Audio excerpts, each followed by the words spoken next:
The cold metal floor pressed against Kim Tae-ho's face as he struggled to breathe. His body shook with fever, and pain shot through his chest with each breath. The abandoned mining tunnel stretched into darkness around him, and the only sound was the slow drip of water from broken pipes above. 3 months had passed since the hegemony ships appeared in the sky above Kepler 442b, and 3 months since they killed everyone he knew.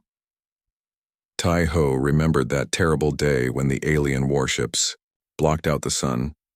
The human mining colony had 20,000 people living and working in the underground facilities. They thought they were safe so far from Earth and so far from the war. They were wrong. The hegemony found them anyway, and the killing started within hours. Tai-ho only survived because he was deep in the reactor section when the attack began. By the time he reached the surface, everyone was gone. Now he lay dying in Tunnel 7, where the radiation leaked from the damaged reactor core. His engineering training told him he should leave this place, but his body would not obey. The sickness had spread through him like poison, and each day he grew weaker. Soon he would join his friends in death, and the hegemony would win one more small victory against humanity. The sound of footsteps echoed through the tunnel. Tai-ho tried to lift his head, but darkness clouded his vision. Maybe the hegemony soldiers had come back to finish the job. Maybe death would come faster than he expected. The footsteps grew louder, and voices spoke in a language he did not recognize. Light appeared at the end of the tunnel, and strange shadows moved against the walls. 3 beings walked toward him, but they were not hegemony soldiers. These aliens stood barely 4 feet tall with thin bodies and large heads. Their skin looked pale blue in the artificial light, and their eyes were bigger than human eyes. They wore simple white clothing and carried devices that beeped and flashed with colored lights. One of them knelt beside Tai-ho and spoke words he could not understand. The leader of the group was called Veltar, though Tai-ho would not learn this until later.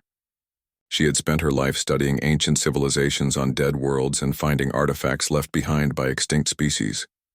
Her team came to Kepler 442b to examine the human mining equipment before the planet's government sold the facilities to the hegemony. What they found instead was one dying human in a radioactive tunnel. Veltar scanned Tai-ho with her medical device, and the readings made her gasp. The human had absorbed enough radiation to kill most species 3 times over. His body temperature was dangerous, and infection spread through multiple wounds. Any reasonable being would have died weeks ago, but somehow this human still fought for life. The determination impressed her even as it puzzled her scientific mind. The second alien was Dr. Zin Ara, who specialized in treating radiation sickness in various species. She had never worked on a human before, but the basic biology looked similar to other mammals she knew. Her medical scanners showed massive cellular damage throughout the human's body, but also something remarkable. The cells were fighting back and trying to repair themselves with incredible persistence. Most species would have given up and died, but this human's body refused to surrender. The third member was Kexalon, who operated their transport ship and handled technical equipment. He studied the human's crude shelter made from scrap metal and broken machinery. The construction showed impressive ingenuity, and the human had somehow created a water purification system from mining equipment parts. The radiation shielding was basic but effective, and everything worked despite using materials that should not work together. Veltar made a decision that would change everything. The Altarian species had rules about not interfering with other civilizations, but those rules assumed the civilizations were still alive. This human was the last survivor of his people on this world, and leaving him here meant watching him die. Her scientific curiosity and her personal compassion both demanded action. They loaded Tai-ho onto their ship despite the risks.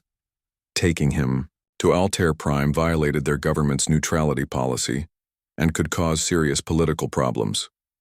The hegemony controlled this sector of space, and helping their enemies would make the Altarians targets. But Veltar looked at the dying human and saw something her people had lost long ago. He never stopped fighting, even when fighting was hopeless. The journey to Altair Prime took 5 days, and Tai-ho remained unconscious for most of it. Dr. Zinara worked constantly to keep him alive using medicines designed for Altarian biology. She had to guess at proper dosages and hope the treatments would help instead of hurt. The human's body responded better than expected, and she began to believe he might survive.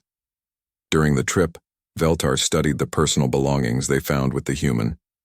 His identification showed his name was Kim Tai-ho, and he worked as a reactor engineer for the mining colony. His personal device contained photographs of other humans, including what appeared to be family members and friends. The images showed humans laughing and working together in ways that reminded her of Altarian social groups. One photograph particularly interested her. It showed Tai-ho standing with a group of other humans beside a massive piece of machinery. They all wore work clothes and smiled at the camera despite being covered in dirt and grease. The machine behind them looked like nothing she had seen before. It combined parts from at least 6 different manufacturers and should not have worked, but clearly did. The humans had built something functional from incompatible components through pure determination and creativity. Altair Prime appeared ahead of them as a beautiful blue world covered in crystal cities. The Altarian civilization was ancient and peaceful with technology that could seem like magic to younger species. They had avoided wars by being too useful to attack and too inoffensive to hate.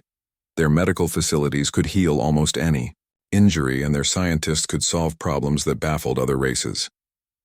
The ship landed at the main medical facility, where Dr. Zinara had prepared a treatment room for their unusual patient. The staff gathered to see their first human, and many expressed doubt about treating such an alien species. Zinara ignored their concerns and began working immediately. The human's condition was worse than her instruments had shown, and she realized he had been dying for much longer than 3 months.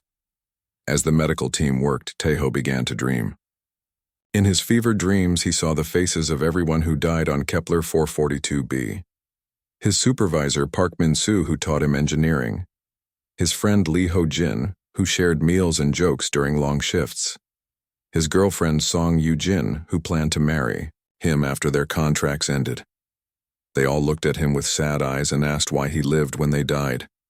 But other faces appeared in his dreams too. Faces he did not recognize but somehow knew were important. Other humans in other places still, fighting and still hoping. They called to him across space and time, asking him not to give up. They needed him to survive and to remember, and to somehow find a way back to them. The dreams gave him strength even as the medicines fought the sickness in his blood. Tai-ho's eyes opened 3 days later in a white room filled with strange equipment. Dr. Zinara stood beside his bed holding a device that hummed with soft energy. She spoke to him in accented English that sounded musical, despite the unfamiliar pronunciation. She told him he was safe and asked how he felt. The simple kindness in her voice made tears run down his face. For the first time in months, Tai-ho felt hope. Tai-ho sat in the garden of the Altarian medical facility, watching the twin suns set behind crystal spires. His body felt stronger each day thanks to Dr. Zinara's treatments, but his heart remained heavy with grief. The peaceful beauty around him seemed wrong when so many humans had died and more were still dying across the galaxy. He thought about his people hiding in dark places and slowly losing hope while their enemies grew stronger. Veltar approached him carrying a cup of warm liquid that tasted like flowers. She had visited him every day since his recovery began and asked endless questions about human culture and technology. Her curiosity reminded him of the scientists back on Earth who studied everything with wonder and excitement. Those scientists were probably dead now along with everyone else from his homeworld. Today felt different though because Veltar looked nervous and kept glancing toward the medical building. She sat beside him on the stone bench and spoke quietly about things that seemed unimportant, the weather and the garden plants and the progress of his healing. Finally, she stopped talking and looked directly at his eyes with an expression he could not read. She told him the Altarian government knew about his presence and wanted to meet with him. The ruling council had spent days debating what to do with the human survivor. Some members argued they should return him to human space immediately to avoid problems with the hegemony. Others suggested keeping him as a research subject to learn about human biology. A few radical voices proposed helping him, but most council members considered this idea too dangerous. Tai-ho listened without surprise because he expected this news eventually. No government would risk war to help one refugee, especially when that refugee belonged to a species the galaxy considered extinct. He thanked Veltar for her kindness and Dr. Zinara's skill, but said he understood their position. He would leave whenever they wanted and find his own way to whatever humans remained alive. But Veltar shook her head and explained the situation was more complicated. The council wanted information from him about human technology and military capabilities. They also wanted to understand how humans had survived so long against impossible odds when other species surrendered quickly. Most importantly, they needed to know if any large human populations still existed, because this would affect Altarian diplomatic relationships. This question made Teho's pulse quicken, because he did know the answer. Before the attack on Kepler 442b, he had received coded messages from other human settlements. The resistance network still functioned despite heavy losses, and at least 7 major colonies remained hidden from hegemony detection. Nearly 50,000 humans lived in those secret places, and more survived in smaller groups throughout the outer systems. The largest settlement existed on Proxima Centauri B, under the leadership of Park Ji-woo, who had been his commanding officer during the Earth evacuation. Ji-woo was the most brilliant military strategist he knew, and if anyone could keep humans alive, it was her. She had spent years preparing hidden bases and escape routes while building a communication network that connected scattered survivors. Teho made a decision that surprised even himself. Instead of keeping this information secret, he would tell the Altarian Council everything. But he would also ask them for help with something impossible. He would ask them to rescue every human still alive and give them a safe place to rebuild their civilization. The request would sound insane, but he had nothing left to lose. The next morning, Veltar escorted him to the council chambers in the government district. The building rose like a mountain of crystal and glass with pathways that spiraled around the outside walls. Inside the main chamber, hundreds of Altarians sat in curved rows facing a central platform where speakers addressed the assembly. The architecture was beautiful, but designed to make visitors feel small and overwhelmed. Elder Morden led the questioning, and his tone was polite but cold. He asked about human military technology and whether humans had weapons that could threaten the hegemony seriously. He wanted details about Earth's defenses and how they failed so quickly. He also asked if humans had allies among other alien species and whether any governments supported the human resistance. Teho answered honestly about human weapons and tactics while explaining that Earth fell because of betrayal rather than weakness. A coalition of human governments had secretly negotiated with the hegemony and opened the planetary defenses in exchange for promises of survival. Those promises proved false, and the betrayers died along with everyone else. But when Elder Morden asked about surviving human populations, Teho took a deep breath and changed the direction of the conversation. He stood from his chair and spoke in a clear voice that carried throughout the chamber. He told them about the 7 hidden settlements and the 50,000 humans who still fought for freedom. He described their courage and determination, and their refusal to surrender even when death seemed certain. Then he made his impossible request. He asked the Altarians to help rescue these humans and offer them sanctuary. He explained that humans and Altarians could work together, and both species would benefit from the alliance. Humans had creativity and determination, while Altarians had technology and wisdom. Together they could resist the hegemony and maybe even defeat them. The chamber erupted in shocked voices as council members argued among themselves.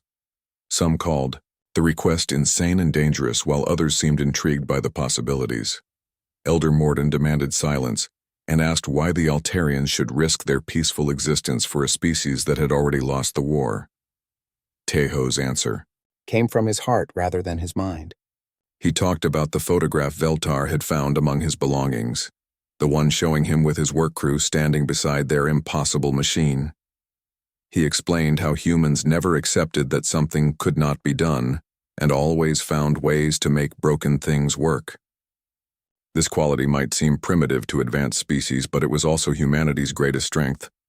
He challenged the council to give him problems their own scientists could not solve, engineering problems or technical puzzles that had frustrated Altarian experts for years. He promised to find solutions using human methods even though he was just one person with basic tools. If he succeeded, maybe they would understand what humans could contribute to their civilization. Elder Morden looked skeptical, but other council members seemed curious about this proposal. Dr. Zinara spoke from her position in the medical section and described how the human's body had healed from injuries that should have been fatal. His cellular regeneration showed unprecedented determination to survive, and this biological trait might reflect something deeper about human nature. Veltar also stood to address the council and talked about her observations during Taiho's recovery. She had watched him examine Altarian technology and immediately understand principles that took their engineers years to master. His approach was crude but effective, and he found shortcuts that their sophisticated methods had missed. He also showed genuine gratitude for their help, despite having every reason to hate alien species. The debate continued for hours, as different factions argued their positions. Some wanted to return Taiho immediately and pretend they never found him.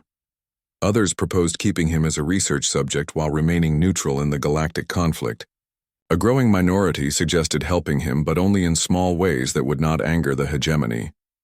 Finally, Elder Morden called for a formal decision, and the council voted to test Taiho's claims. They would present him with 3 technical problems that had puzzled their best scientists. If he could solve even one of them, they would consider limited assistance for human survivors. If he failed, they would return him to space and forget this conversation ever happened. The first problem involved their planetary defense grid, which consumed enormous amounts of energy but provided inadequate protection. Altarian engineers had tried for decades to improve efficiency, but every solution created new complications. The system worked but barely, and any serious attack would overwhelm it quickly. Taiho studied the schematics for 2 days and then presented his solution to a group of amazed engineers. Instead of trying to perfect the existing system, he suggested building multiple smaller grids that worked together. Each grid would be simple and crude, but together, they would provide better coverage than one sophisticated system. The approach violated every principle of Altarian design philosophy, but the mathematics proved it would work. The second problem concerned their medical facilities, which could heal almost any injury but required rare materials that were difficult to obtain. Shortages meant many patients waited for treatment while doctors rationed medicines carefully. Altarian chemists had tried to create synthetic alternatives, but nothing matched the effectiveness of natural compounds. This problem took Taiho only 1 day to solve, and his answer made the medical staff laugh despite themselves. He suggested mixing their synthetic compounds with common minerals found on every planet. The combinations would be less pure than natural medicines, but would work for most treatments. Instead of seeking perfection, they should accept good enough and help more patients with available resources. The third problem involved their food production systems, which grew perfect crops in controlled environments, but could not adapt to different conditions. The ice moon Titan 7 orbited a massive gas giant at the edge of human space, where temperatures dropped below freezing and storms raged for months without stopping. 200 humans lived in underground shelters carved from the frozen rock, and they survived by mining rare crystals that grew in the deep caves. Their leader Choi Minho had been a civilian engineer before the war, but learned to make impossible decisions when impossible became normal. Taiho stood in the command center of the Altarian rescue ship, watching sensor displays that showed the hidden human settlement. The base looked tiny against the vast ice fields, and he wondered how his people had survived so long in such a harsh place. Captain Rixtor explained their plan, which seemed simple but dangerous. They would land near the settlement and evacuate. Everyone before hegemony patrols discovered the operation. The past 2 weeks had been busy with preparations as Altarian engineers modified their ships for human passengers. Taiho worked alongside Kexalon to redesign the life support systems and cargo holds. Altarian vessels were built for small, fragile beings who breathed different air and needed different gravity. Making the ships safe for humans required creative solutions that neither species had tried before. Dr. Zinara studied human biology to understand what supplies the refugees would need during the journey. She prepared medical kits with medicines that could treat human injuries and illnesses. She also created food packages that would provide proper nutrition without causing digestive problems. Everything had to be tested and adjusted, because mistakes could kill the people they were trying to save. Veltar coordinated communications with the settlement using codes that Tae-ho remembered from his time as a resistance member. The first contact was difficult because Choi Min-ho did not trust alien voices speaking through damaged radio equipment. He demanded proof that Tai-ho was really alive and really working with peaceful aliens who wanted to help. The proof came when Tai-ho recited details that only he would know about their shared service during the Earth evacuation. He talked about the emergency repairs they made to transport Ship 7 and the argument they had about evacuation priorities. He mentioned Min-ho's sister Yu-jin, who died defending the orbital stations, and how Min-ho cried when he learned the news. Once Min-ho accepted that the offer was real, he began preparing his people for evacuation. The settlement included 63 families with children ranging from babies to teenagers. Most adults worked in the crystal mines, while others maintained equipment or grew food in underground gardens. Everyone had jobs and responsibilities that kept their small community alive. Oh Da-eun taught the children using books and computers salvaged from the original colony ship. She made sure they learned about Earth and human history, so they would remember where they came from. When she heard about the rescue mission, she gathered the children and explained they were going to meet friendly aliens who would take them somewhere safe. The children asked excited questions about what aliens looked like and whether they would be scary. Da-eun showed them pictures Tae-ho had sent to Veltar and her team, and explained that these aliens were smaller than humans and wanted to help them. She told the children to be polite and grateful because these aliens were risking their own safety to save human lives. The rescue ships entered the system 3 days later, moving carefully to avoid detection by hegemony sensors. Captain Rixtor had commanded Altarian vessels for 30 years, but never attempted anything as dangerous as this mission. His crew was nervous because they had always avoided conflicts, and now they were directly opposing the most powerful military force in the galaxy. Tae-ho monitored communications while the ships approached the ice moon, and he heard the excitement in human voices as people realized salvation was finally coming. Children laughed and adults cried with relief as they packed their few belongings and prepared to leave the cold caves that had been their prison and their salvation. The landing went smoothly at first, with all 3 rescue ships touching down near the settlement entrance. Altarian crew members worked quickly to set up temporary shelters while humans began boarding with their families and possessions. The sight of alien beings helping human children amazed everyone and created bonds that would last for generations. Captain Rixtor was impressed by how organized the evacuation proceeded, despite the emotional chaos. Min-ho had prepared his people well, and everyone knew their assigned ship and departure time. Families stayed together and helped each other carry supplies while maintaining discipline that prevented panic or confusion. Da-eun led a group of 20 children to the second ship, where Altarian crew members had prepared a special area with games and entertainment. The children were fascinated by alien technology and asked endless questions about how everything worked. Their curiosity and enthusiasm charmed the Altarians, who had never interacted with young beings from another species. But the rescue operation changed when hegemony patrol ships appeared at the edge of the system and began moving toward the ice moon. Someone or something had detected the Altarian vessels despite their stealth technology. Captain Rixtor faced a terrible choice between abandoning some refugees or fighting a battle his ships were not designed to win. Tae-ho argued for staying and completing the evacuation, while Min-ho insisted they save whoever they could and leave immediately. The argument was settled when the hegemony ships opened fire on the rescue fleet from long range. Energy beams struck the ice around them and created massive explosions that shook the ground and damaged equipment. The first rescue ship managed to lift off with 70 refugees but took heavy damage from enemy fire. The second ship remained on the ground with engine problems, while the third ship tried to provide covering fire with weapons that were never meant for combat.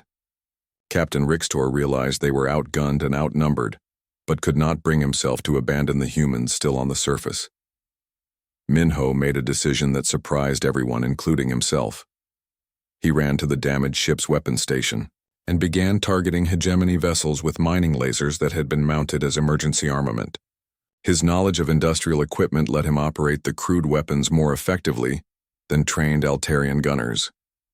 The battle that followed was chaos and terror, as two different philosophies of war clashed above the ice moon.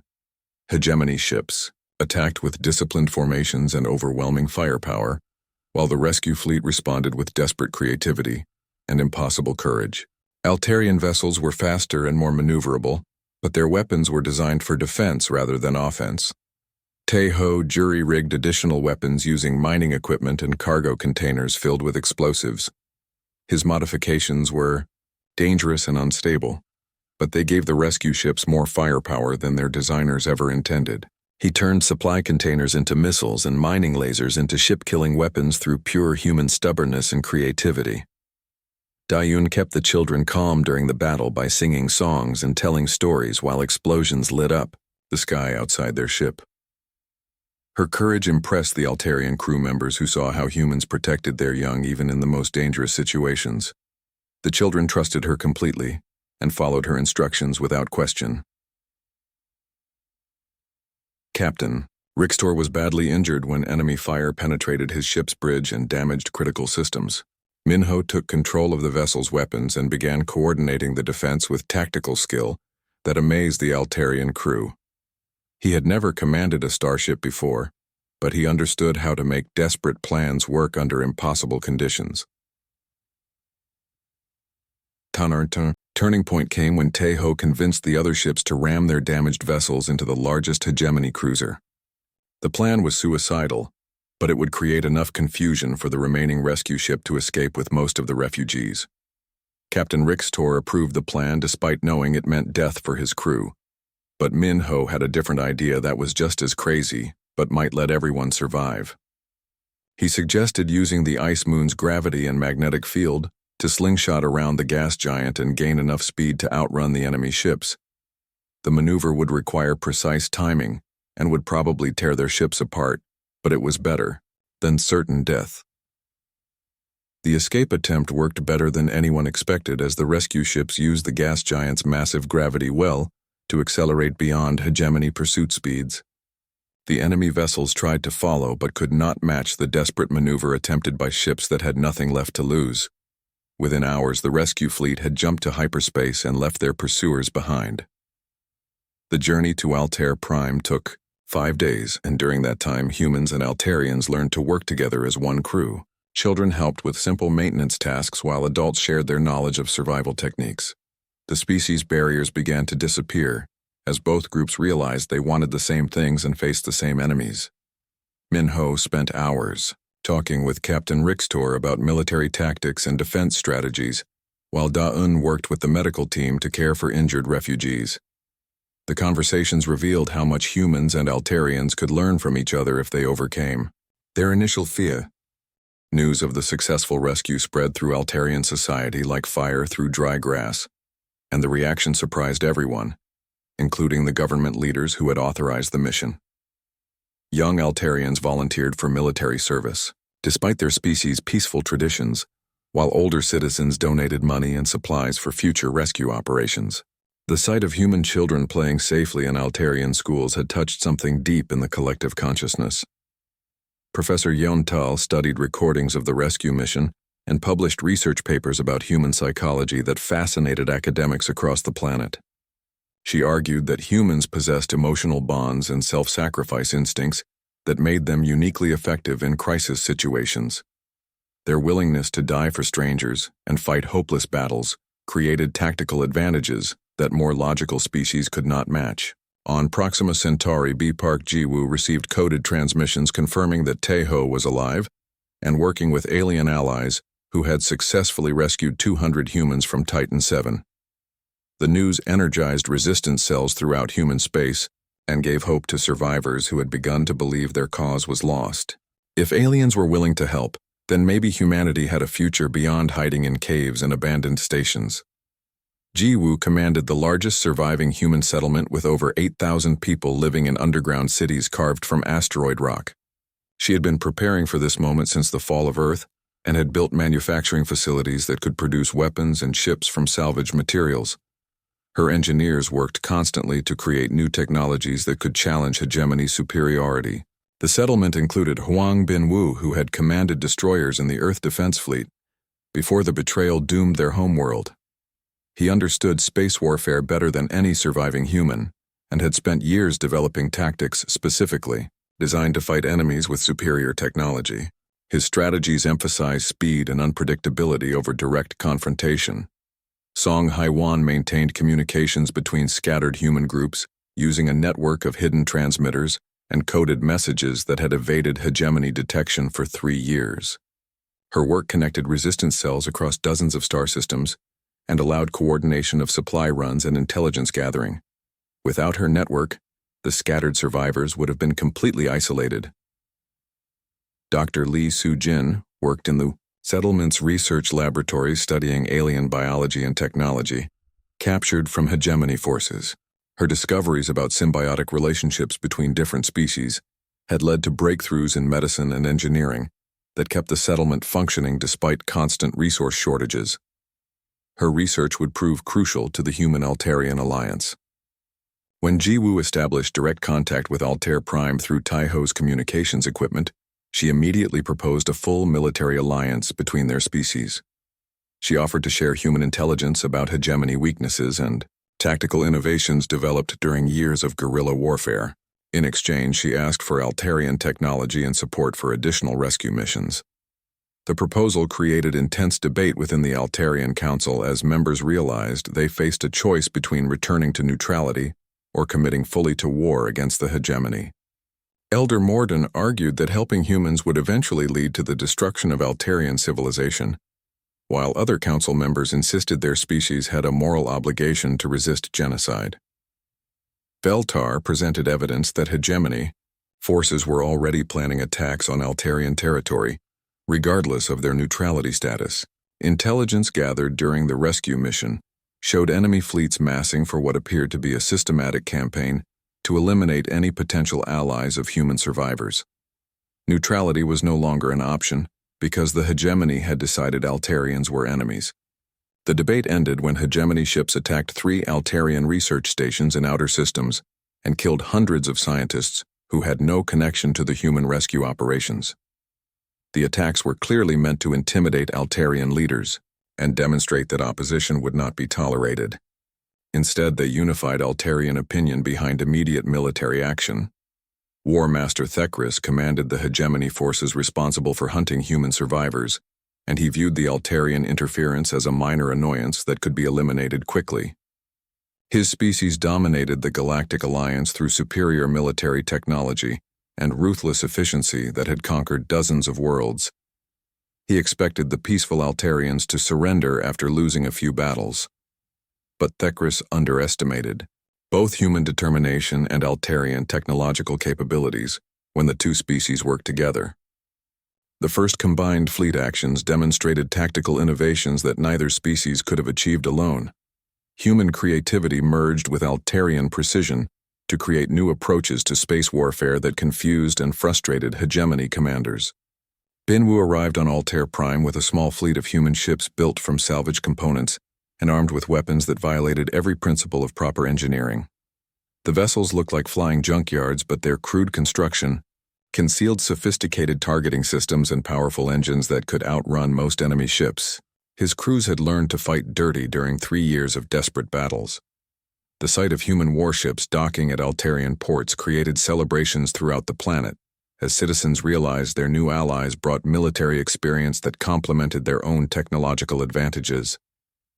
Children drew pictures of human and Altarian ships fighting together, while adults organized supply drives to support the combined war effort.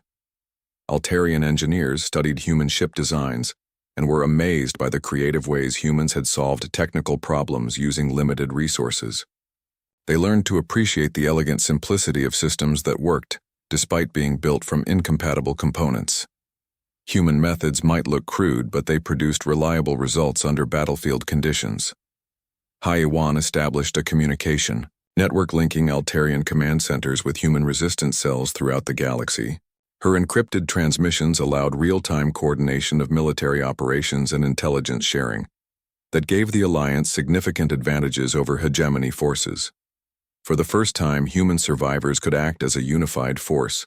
Dr. Soo-jin's research proved vital when she discovered that humans and Altarians could share technological adaptations through controlled symbiotic processes.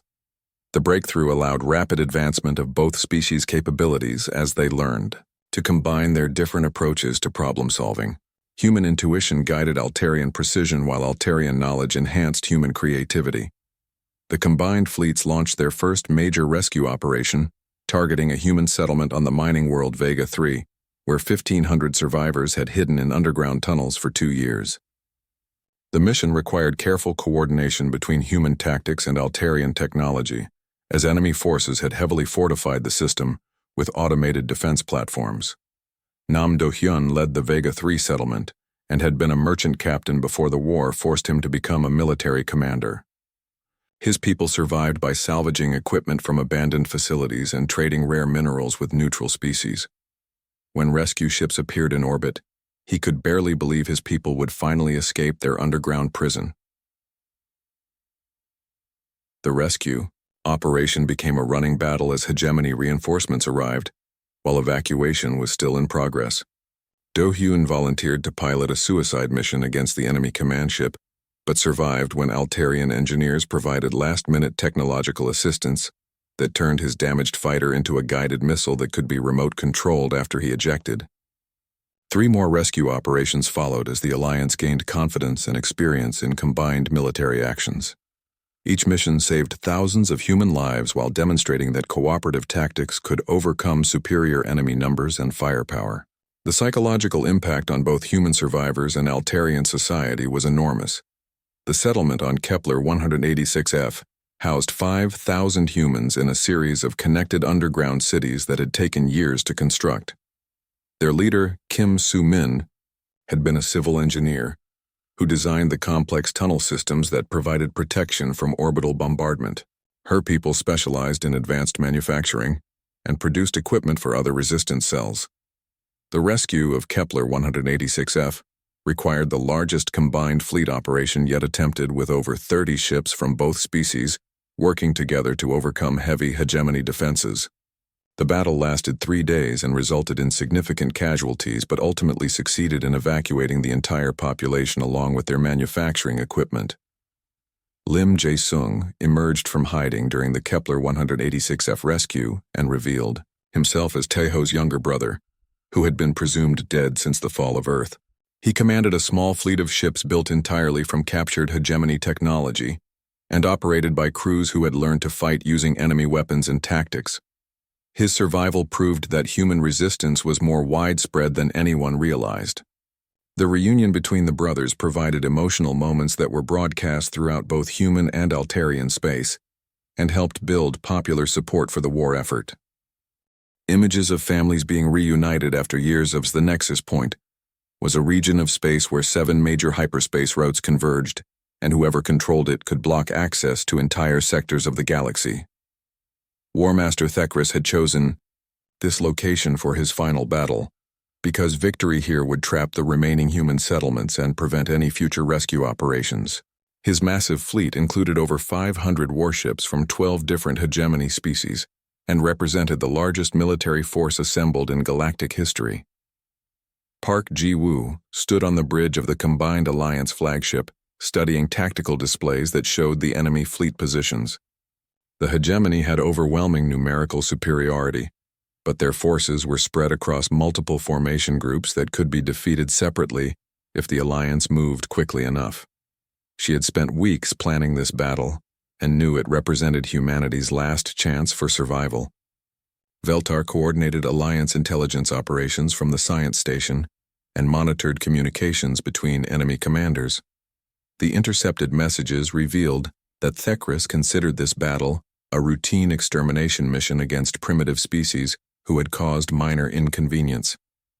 His arrogance might provide tactical opportunities if the Alliance could exploit hegemony overconfidence.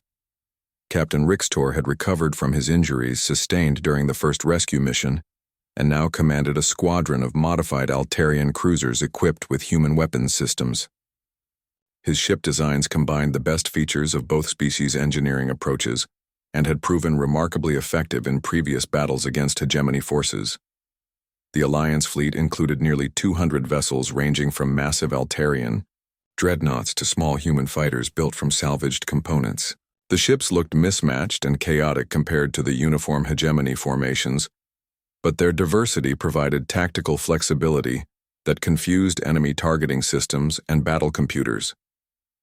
Tejo worked in the flagship's engineering section, with Kexalon to coordinate fleet-wide modifications that would give Alliance ships temporary advantages in the coming battle. They had installed human-designed jammers that would disrupt hegemony communications and targeting systems, while Altarian shields were reinforced with human armor plating techniques. The battle began when advanced hegemony scouts detected the Alliance fleet moving toward the Nexus Point, and Thekris ordered immediate attack to prevent enemy forces from reaching defensive positions. His ships moved in perfect formation with computer-controlled precision, while their weapons locked onto Alliance vessels with mechanical efficiency.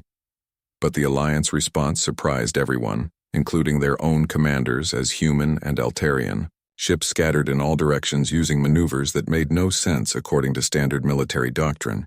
Individual vessels seemed to be fleeing in panic, but their movements were actually coordinated to create maximum confusion among enemy targeting systems.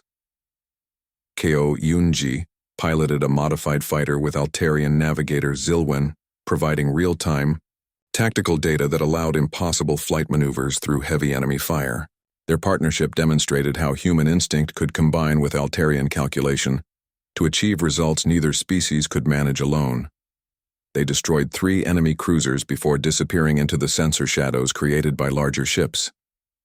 Lim Jae-sung led his squadron of captured hegemony vessels in a surprise attack against enemy rear formations, while broadcasting false identification codes that confused their own side's recognition systems. His ships looked identical to regular hegemony forces until they opened fire with weapons modified using human engineering techniques that increased their power beyond design specifications. The tide of battle shifted when Song Haiwan activated a communication virus she had hidden in hegemony networks for months, waiting for this moment. The virus spread through enemy fleet communications and began broadcasting messages from human children thanking alien species for their help and asking for friendship instead of war. Beijina was one of the children rescued during the first mission, and her recorded message was broadcast across all frequencies in dozens of languages. She spoke about playing with Altarian friends and learning that different species could work together to solve problems and build better lives for everyone. Her innocent words contrasted sharply with the violence happening around them. The child's message had unexpected effects as several hegemony species began questioning why they were fighting to exterminate beings who offered friendship instead of conquest. Communication breakdowns spread through the enemy fleet as different species argued about the morality of genocide and the wisdom of their alliance with the most aggressive member races.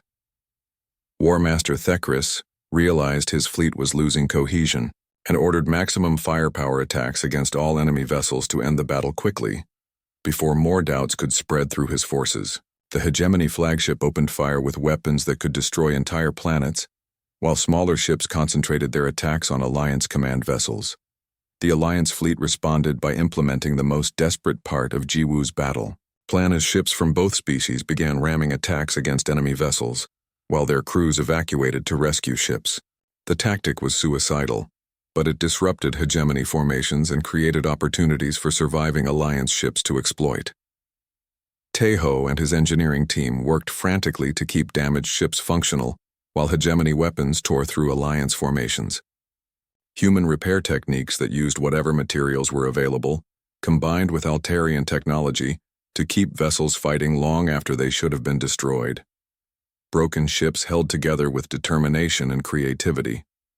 Dr. Zin Ara treated wounded crew members from both species in medical bays that had never been designed for combat conditions. She watched humans and Altarians working together to save lives despite their own injuries, and realized the Alliance had created something unprecedented in galactic history. 2 species had become one people united by shared values. The decisive moment came when hegemony reinforcements arrived from hyperspace and threatened to overwhelm the Alliance fleet through sheer numbers. Thekris believed victory was assured and prepared to broadcast terms for unconditional surrender to the surviving enemy forces. His message would demand the immediate return of all rescued humans and the destruction of Alliance military capabilities. But Park Jiwoo had prepared for this possibility and activated the final phase of her battle plan. Hidden throughout the nexus point were automated transmitters that began broadcasting Beijina's message, along with recordings of human and Altarian crews working together to save lives. The transmissions reached dozens of star systems and sparked rebellions on worlds controlled by hegemony member species.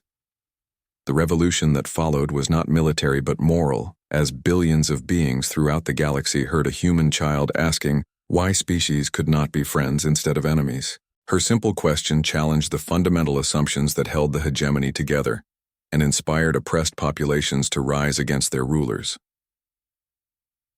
Within hours of the broadcast, whole star systems declared independence from hegemony control, while member species turned against each other as old grievances resurfaced. The alliance that had conquered half the galaxy began collapsing from internal conflicts that its leaders could not control through military force alone.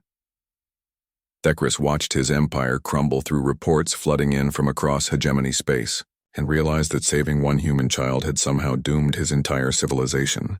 The Alliance fleet might be defeated in this battle, but the war was already lost because the enemy had found a weapon more powerful than any military technology.